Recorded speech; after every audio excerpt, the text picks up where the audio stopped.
밸런스 바디의 준입니다. 오늘은 기본적으로 우리가 몇 가지 알아둬야 될 부분에 대해서 설명을 하고 스트레칭에 대해서 넘어가도록 해보겠습니다.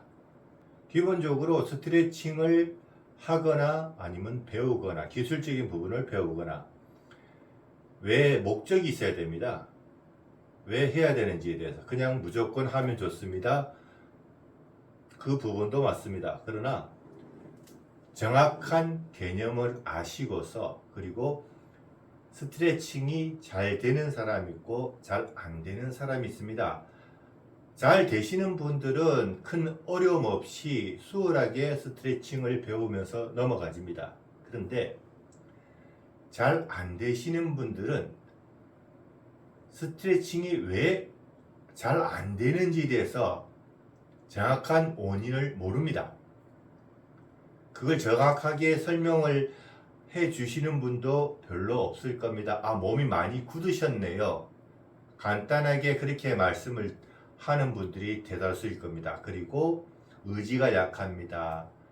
나이가 있으셔서 그렇습니다. 라고 여러 가지 핑계를 대시는데, 스트레칭이 잘 되시는 분들은 근육이 부드러운 편입니다. 그리고 스트레칭이 잘 안 되시는 분들은 근육이 강하거나 질깁니다. 이런 왜 안 되는 부분, 왜 근육이 질기고 강한지에 대해서, 그리고 뼈대 형태에 대해서 기본적인 우리가 알아두어야 될 것을 알고서 시작을 하신다면은 배우시든 하시든 큰 도움이 되실 겁니다. 우선 우리 뼈의 형태에 대해서 설명을 드리자면은 뼈대 전체가 넓게 형성이 되어서 태어나신 분이 있고 뼈대 전체의 폭이 좁게 형성이 돼서 태어나신 분들이 있습니다. 그리고 반대로 뼈가 길게 형성이 돼서 태어나신 분, 짧게 형성이 돼서 태어나신 분, 그리고 뼈의 전체적인 부분이 굵게 형성이 돼서 태어나신 분, 아니면은 가늘게 형성이 돼서 태어나신 분이 있습니다. 그리고 부분적으로 팔목뼈가 굵게 형성이 돼서 태어나거나 아니면은 발목뼈가 굵게 형성이 돼서 태어나거나 부분적인 뼈가 한 부위의 뼈가 굵게 형성이 돼서 태어나거나 반대로 가늘게 형성이 돼서 태어나신 분들도 있다는 겁니다. 여기에서 기본적인 6가지의 형태학적이 나오는데 2가지를 더 추가를 해야 될 게 있습니다. 뼈의 강도가 강하신 분이 있고 약한 사람이 있습니다. 골밀도하고는 틀립니다. 골밀도 같은 경우는 나이를 먹으면서 뼈에 흡수돼야 될 영양분들이 부족함으로 인해서 골밀도가 점점 많이 생기는 겁니다. 이 부분에 대해서도 혈액순환하고 밀접한 연관이 있습니다. 우리 몸의 혈액순환이 안 되면은 영양 공급이 제대로 이루어지지가 않습니다. 그래서 뼈로 들어가야 될 영양 공급이 혈액순환이 막힘으로 인해서 뼈의 영양 공급이 안 되게 되면은 골밀도가 떨어지죠. 그래서 소위 말하면은 우리 몸에 칼슘이 부족합니다. 음식은 여러 음식을 통해서 칼슘은 많든 적든 흡수가 됩니다. 그러나 흡수된 그 칼슘이 우리 몸에 각 뼈에 제대로 전달이 되느냐 안 되느냐, 혈액순환이 원활하게 이루어져서 영양 공급을 제대로 시켜주면은 골다공증이란 병이 잘 안 생기겠죠. 그러나 혈액순환이 너무 안 돼서 칼슘은 많이 먹는데 뼈에 영양 공급을 제대로 못 시켜줍니다. 아무리 먹어도 칼슘제를 아무리 섭취를 많이 해도 내 몸에 직접적으로 흡수가 안 되기 때문에 이 골밀도가 떨어지지가 않는 겁니다. 이러한 부분에 대해서 기본적인 원인은 혈액순환이죠. 자, 이런 뼈의 형태학적으로 6가지와 기본적으로 뼈가 가지고 있는 성질이 강한 것도 있고 약한 것도 있다는 겁니다. 이러한 총 8가지에 대해서 다 대비를 하게 된다면 쉽게 말해서 하체뼈가 강한 사람이 있고 반대로 상체뼈는 약한 사람이 있습니다. 그리고 하체뼈가 약하거나 상체가 강하거나 그리고 하체뼈가 전체적으로 넓게 형성이 돼서 태어나는데 그에 반해서 상체는 좁게 형성이 돼서 태어나는 사람도 있다는 겁니다. 이러한 형태학적인 대비를 다 더하게 되면 수없이 많은 형태의 사람이 태어납니다. 그런데 우리는 뼈만 가지고 살아갈 수 있는 게 아닙니다. 그러면 이 뼈를 지지를 해주고 움직이게 해주는 근육이 있어야 됩니다. 그럼 우리 근육은 자 방금 말씀드린 뼈의 형태학적인 강도까지 합쳐서 수없이 많은 경우의 형태가 생겨납니다. 근육은 한 가지일까요? 많은 분들이 생각하시는 것 중에 가장 단순하다 해야 될까요? 아니면은 생각의 범위를 좁게 생각을 하시는지 모르겠지만은 근육도 여러 가지 성질이 있습니다. 이거를 모르시는 분들은 나는 스트레칭이 안 된다고 생각하시는 분들입니다. 깊게 조금 더 생각의 범위를 넓혀버리면은 근육도 여러 가지 성질이 있습니다. 여러 가지 작용을 한다는 거죠. 그래서 첫째로 근육이 부드러운 사람이 있습니다. 그래서 이런 분들은 스트레칭을 하면은 잘 됩니다. 자세도 잘 나오고 동작도 잘 나옵니다. 근육이 부드럽기 때문에 다리를 째든 아니면 요가의 여러 가지 자세를 하더라도 쉽게 이루어집니다. 유튜브나 여러 가지 영상을 보면은 진기명기 이런 영상을 보시면은 야 사람이 저렇게까지 뼈가 휘어질까? 뼈가 휘어지는 게 아니고 근육이 휘어짐으로 인해서 근육의 탄성이 부드러움으로써 쉽게 말해서 근육이 엄청 부드러워요. 어릴 때부터 부드럽게 만든 사람도 있는데 커서도 그 근육의 성질이 계속 유지가 되는 사람들이 있습니다. 그런 분들은 어려운 요가 자세를 하더라도 쉽게 할 수가 있는 겁니다. 그러면은 근육이 부드러운 사람이 있습니다. 그에 반해서 근육이 강한 사람들은 어떻겠습니까? 절대 안 됩니다. 근육이 강해서 다리도 잘 안 째지고 팔도 잘 안 돌아갑니다. 이런 분들은 몸이 잘 안 움직여지기 때문에 통증을 많이 겪게 됩니다. 그리고 또 하나 근육이 질긴 사람이 있습니다. 이 말을 들으시면은 여러분들께서 의문을 제기할 겁니다. 강한 거와 질긴 게 무슨 차이 있느냐? 상당히 차이가 많이 납니다. 강하다 말 그대로 전체적인 강도가 큰 겁니다. 그러나 질기다는 것은 강도도 어느 정도 있지만은 잘 안 늘어납니다. 근육이 완전히 나무 판자처럼 굳어버립니다. 소위 말해서 나이 드신 분들 중에 무릎이 잘 안 펴지시는 분들, 상체가 안 펴지시는 분들, 쉽게 말해서 이 바지선 근육을 만져보면은 나무 판때기처럼 탁탁합니다. 이런 분들은 근육이 질기신 분입니다. 그런데 헬스를 하면서 근육을 강하게 키우신 분들은 단단하지만은 나무 판자처럼 그 정도로 딱딱한 게 아닙니다. 쿠션이 작용하면서 탄성이 있으면서 힘이 딱 들어간다고 해야 될 겁니다. 쉽게 말해서 힘이 많이 들어가 있는 근육이라 보시면 됩니다. 그래서 그걸 강하다 하는 거고 질긴 거하고 강하다는 것은 엄밀히 말하면 차이가 납니다. 그래서 이 세 가지 근육의 형태가 있습니다. 여기서 이 세 가지 근육의 형태만 있으면 다행인데 재밌는 거는 여기서 두 가지가 더 추가됩니다. 탄성이 강하거나 약하거나, 즉 탄성이 강하다는 것은 돌아가는 성질이 강하다는 겁니다. 몸을 왼쪽으로 옮겼는데 다시 바로 반자동식으로 오른쪽으로 바로 탁 넘어간다는 거. 즉 근육의 형태가 그만큼 강한 사람들이 탄성이 강한 편이 많습니다. 대체로. 그래서 탄성이라는 것은 내가 근육을 늘려놨는데 돌아오는 성질이 너무 강한 겁니다. 그리고 탄성이 약하다. 늘려놨는데 돌아오는 성질은 아주 천천히 돌아옵니다. 그래서 근육 늘리기가 쉬우신 분들. 즉, 별로 운동을 안 하고 살아왔지만은 스트레칭이나 요가를 했는데 빨리빨리 변하면서 모든 동작을 쉽게 하시는 분들은 근육이 부드러우면서 탄성이 약하신 분들입니다. 이런 분들은 자세를 갖추기가 상당히 좋죠.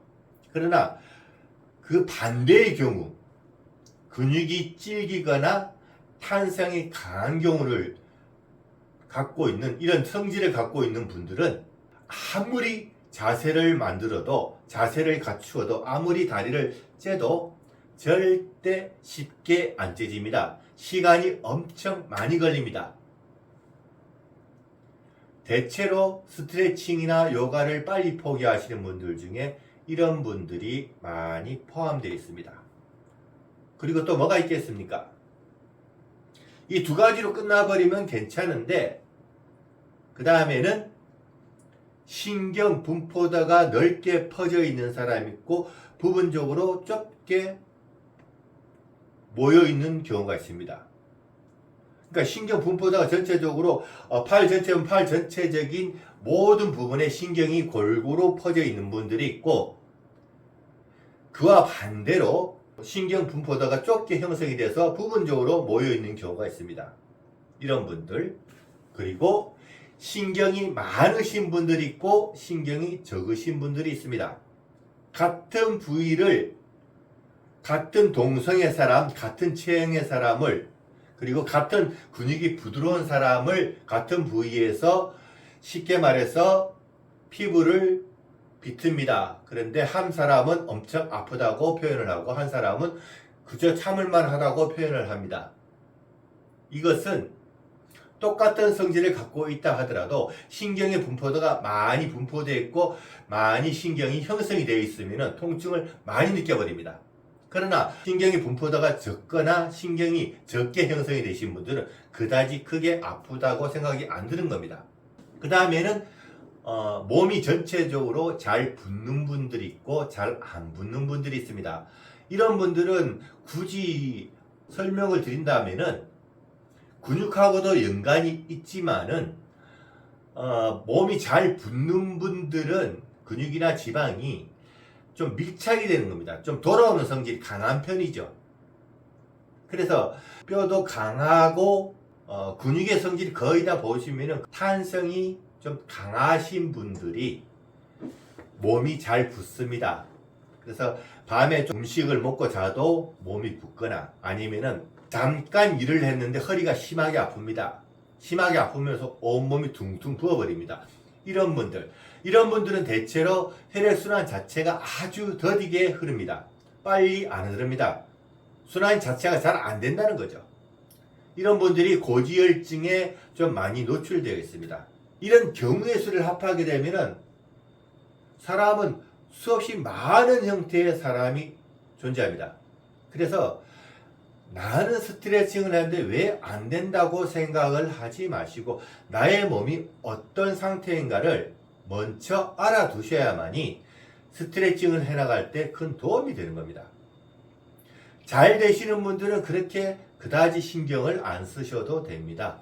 스트레칭이 잘 안 되시거나 통증을 빨리 느끼시고 통증이 오랫동안 느끼시는 분들, 이런 분들, 의지가 약하신 분들, 몸이 잘 붙는 분들, 이런 분들은 제가 하는 이야기를 잘 들어두시면 큰 도움이 되겠죠. 그리고 주의사항은 골다공증이 심하신 분들은 스트레칭을 험하게 하시면 안 됩니다. 처음에는 아주 부드럽게 하셔야 됩니다. 골밀도가 크기 때문에 뼈가 약해졌습니다. 약해진 뼈를 받쳐주는 근육은 절대 약한 게 아닙니다. 무슨 말이냐면은 예를 들어서 이 팔이 있습니다. 이 팔의 골밀도가 커서 뼈가 약해졌습니다. 그러나 이 골밀도가 약해졌다고 해서 뼈를 잡아주는 근육이 약해진 것은 아닙니다. 반대로 근육이 찔기기 때문에, 즉 잡아주는 힘이 강하기 때문에 근육이 안쪽으로 뭉치게 되면은 이 안쪽으로 서로 잡아 당겨주는 힘이 강할 거 아닙니까? 그러면은 이런 식으로 휘어집니다. 옆에서 보면 약간 휘어지는 거 보이시죠? 자, 이 상태에서 휘어지면서 근육의 힘이 더 세지고 골밀도가 떨어지게 되면은 툭 부러집니다. 충격받으면은. 이게 골다공증의 현실입니다. 그래서 골다공증이 있으신 분들은 대체로 몸이 뻣뻣하십니다. 허리도 잘 안 숙여지시는 분들입니다. 다리 잘 안 째집니다. 이분들은 근육이 강하기 때문에. 그래서 이런 분들은 스트레칭을 처음부터 강하게 하는 게 아니라 스트레칭을 부드럽게 해 주셔야 됩니다. 처음부터 스트레칭을 부드럽게 해 주시는 게 큰 도움이 되실 겁니다. 그리고 음식 조절을 좀 하시면서 소량을 자주 섭취를 하면서 영양 공급을 계속 유지를 시켜주는 거죠. 한꺼번에 많이 먹는 것보다 작게 먹으면서 그 영양 음식물을 빨리 흡수하게끔 만들어줘야만이 제때 영양 공급을 하면서 골밀도가 낮아지고 뼈가 강해지면은 그때는 스트레칭을 좀 강하게 해도 큰 이상이 없다는 거죠. 왜? 똑같은 형태와 똑같은 체형인데 어떤 사람은 골다공증이 심하고 어떤 사람은 왜 안 심하느냐? 물론 처녀와 유부녀의 차이점은 있습니다. 결혼을 해서 아기를 많이 낳을수록 내 몸의 영양분이 아기의 몸에 빨리 빠져나가기 때문에 골밀도가 떨어질 수밖에 없습니다. 그래서 처녀 같은 경우는 아가씨들 결혼 안 한 아기를 놓지 않는 분들 같은 경우는 골다공증이 걸릴 확률이 좀 적고 아기를 많이 놓음으로 인해서 골다공증이 걸릴 확률이 많습니다. 그런 분들 중에 근육이 강하신 분들이 좀 더 골다공증에 잘 걸리시겠죠. 당겨주는 힘이 강하기 때문에요. 자, 이런 것을 기본적으로 아셔야만이 스트레칭을 하기 힘드신 분들은 내 몸 상태를 기초적인 몇 가지를 알게 됩니다. 그래서 스트레칭을 하더라도 조금 인내를 가지시고 할 수 있는 기본적인 마음적인 여유가 생기는 겁니다. 우리는 기본적으로 스트레칭을 한다는 것은 왜 하겠습니까? 나의 관절을 부드럽게 하기 위해서, 나의 몸을 건강하게 만들기 위해서 맞습니다. 근데 스트레칭을 함으로 인해서 가장 중요한 것은 내 몸의 혈액순환을 원활하게 돌리기 위한 것입니다. 피가 잘 안 돌게 되면 어떠한 현상이 생길까요?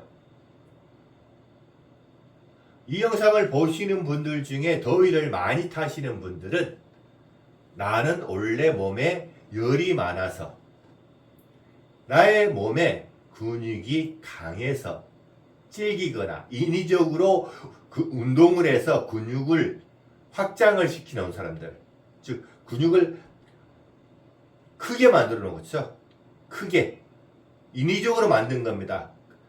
태어날 때 근육이 큰 사람이 있겠지만은 태어날 때 근육이 부드럽고 작은 편인데 내가 생활하면서 격한 운동을 하면서 근육을 크게 만드신 분들, 이런 분들은 더위를 대체로 많이 타십니다. 왜? 근육이 평창이 되면서 생각 이상으로 많이 커져 버립니다. 확장이 되어 버렸죠. 그러면은 그 사이사이에 흐르는 혈관은 어떻게 되겠습니까? 근육의 평창으로 인해서 혈관을 계속 짓눌러 버립니다. 많은 부분이 혈관을 짓눌리게 되겠죠. 인맥이든 동맥이든 전체적인 그 근육을 짓누르게 되면 혈관벽이 어떻게 됐습니까? 좁아집니다. 혈관벽이 좁아진다는 것은 쉽게 말해서 혈액이 10개가 항상 지나가야 될 이 통로에 혈관벽이 좁아짐으로 인해서 근육이 크게 형성이 됨으로 인해서 혈관벽이 좁아지면은 5개밖에 못 지나가는 겁니다. 근데 전체적으로 계속 5개만 지나간다면은 그 나름대로 괜찮습니다. 전체적인 5개의 흐름이 계속 유지만 된다면은 조금 덥지만은 몸이 조금 열이 상승하겠지만 그 나름대로는 괜찮습니다. 그런데 중요한 것은 기본적으로 혈액이 10개가 지나가는 통로가 만들어져 있는 상태입니다. 혈관이. 그러면은 인위적으로 근육을 강하게 만들고 확장을 시켜서 부분적으로 5개만 들어간 통로, 어떤 데는 10개, 그리고 어떤 데는 심하게 더 좁아져 가지고 3개밖에 못 들어갑니다. 입구가 3개밖에 못 들어가요. 그러면은 입구 앞에 있는 혈관은 어떻게 되어 있습니까? 평창이 됩니다. 엄청 부풀어 오르겠죠. 빨리 못 빠져나가니까요. 3개만 지나가고 7개는 계속 쌓이는 겁니다. 그래서 혈관벽이 부풀어 오르는 거죠. 이러다 이게 터져버리면은 출혈이 생기는 겁니다. 내부 출혈. 뇌에서 그런 혈관이 터져버리면 뇌출혈이 생기는 거죠. 그런데 이제 일반적인 몸에서 그 혈관이 터지면은 터질 확률은 좀 적습니다. 왜 그러냐면은 항상 우리는 목 밑으로는 움직임이 많기 때문에 뭉쳐 있어도 그래도 계속 움직여 주기 때문에 피는 흐릅니다. 뇌로 들어가는 혈관은 뇌가 확장이 안 됩니다. 운동을 안 돼서 확장이 안 됩니다. 기본적인 뼈 구조는 그대로 갖추어져 있는 거죠. 뇌 안에서는 그나마 괜찮지만은 뇌를 받쳐주는 목 주위의 근육. 자, 올라가는 근육에서 혈관벽이 막혔는데 그래도 8개 정도는 올라가집니다. 그러나 내려오는 이 혈관벽에는 더 많이 막혀서 5개밖에 못 내려옵니다. 그러면 머리에서는 올라갈 때마다 3개는 계속 밀려서 쌓여 있습니다. 이런 혈액이 계속 쌓이다 보면은 혈관이 전체가 부풀어 오릅니다. 이 부풀어 오르는 것이 왼쪽 뇌냐 오른쪽 뇌냐 따라서 우리 사람은 기본 성향이 바뀌게 됩니다. 왼쪽 뇌는 거의 지성을 담당하고 오른쪽 뇌는 감성을 담당하게 되어 있습니다. 그래서 왼쪽 뇌의 혈관이 팽창이 돼서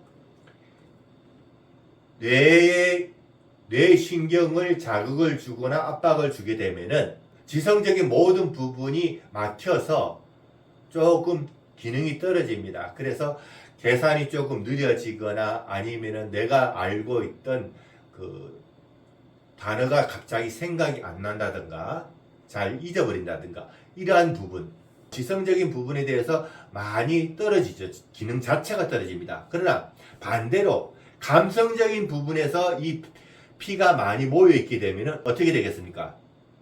감정의 기복이 상당히 심해집니다. 기분이 좋았다가 갑자기 우울해지고 기분이 나빴는데 갑자기 기분이 너무 좋은 겁니다. 그래서 성격의 감정의 기복이 아주 심하신 분들은 엄밀히 말하면 오른쪽 뇌에 피가 많이 몰려 있다고 보시면 됩니다. 여기에서 왼쪽 뇌에 있는 이 혈관들이 팽창이 돼서 피가 터지면은 오른쪽 전체가 마비가 오는 거고 오른쪽에 있는 피가 모여서 피가 터져버리면은 왼쪽 전체가 마비가 오게 됩니다. 그래서 이게 뇌출혈로 되는 거죠. 뇌출혈이 안 되고 모아져 있어서 피혈관 전체가 확 부풀어 오게 되면은 그것이 바로 뇌경색이 되는 겁니다. 그래서 뇌경색이나 뇌출혈을 가지신 분들은 목 둘레에 있는 이 근육들이 상당하게 많이 뭉쳐 있습니다. 뻣뻣하죠. 목 자체가 잘 안 돌아갑니다. 그래서 자라목이나 일자목이신 분들은 내가 지식이 좀 떨어진다, 예전보다 지식이 떨어진다 그러면은 왼쪽 뇌에 피가 많이 몰려 있구나. 내가 예전보다 감정적으로 많은 변화가 생긴다 그러면은 오른쪽 뇌에 피가 많이 몰려 있다는 겁니다. 그런 기본적인 것도 모르시고 무조건 하셔도 상관이 없습니다. 스트레칭이라는 것은 제대로 배우신다면 이 모든 것이 변할 조건을 만들 수가 있기 때문에 스트레칭은 좋습니다. 어떻게 하느냐가 중요한 거죠. 그래서 이런 나의 몸 상태를 기본적으로 아시면은 스트레칭을 해야 된다는 이유가 생기는 거죠.